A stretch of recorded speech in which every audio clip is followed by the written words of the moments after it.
Hai लोगोफोर नै जोङो दिनै माबा 4 तारिख गयाव फैनानै जोङो नै बिथांमोनखौ दिनै लास्ट डेआवसो लोगो मोनबाय साख्रि मावो बिथांमोना गयाव हाजिरा मावो हाजिरा नै थिं बिसोरखौ माने बिथांमोनखौ मोसानो फैदों मा होनदों प्रग्राम दङ ना प्रग्राम जोंनिया अक्टेभ फेस्टिभेल दङमोन बेयाव माने उपाय गैया टाइमखौ मिलायनो हायैयाव दिनैसो थांनो समावसो माने आरो बे अक्टेभ फेस्टिभेलाव नर्थ इस्टनि जेसेबां स्टेट दं बेफोरो बाहागो लायो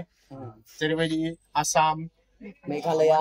मिजोराम मेघालया नागालेण्ड त्रिपुरा सिक्किम अरुणाचल बे स्टेटफोरा बाहागो लाफैदोंमोन दा प्रग्रामा जोंना मैया जोब्बाय थांनो थाखाय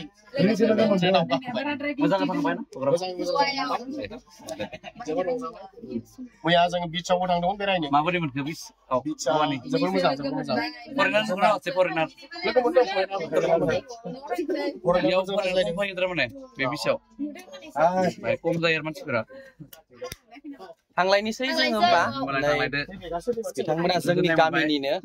समाय होनो हायासै माने जेबो नङा रुमावबो प्रब्लेम जाना प्रग्राम गानो फैनानै जों देग्लाय अक्टेभ फेस्टिभेलाव ओमफ्राय नै गासिबो जोंनि नै बेबो सेंग्राया गयावनो थायो दे होमबालाय थांलायदो नाव बाय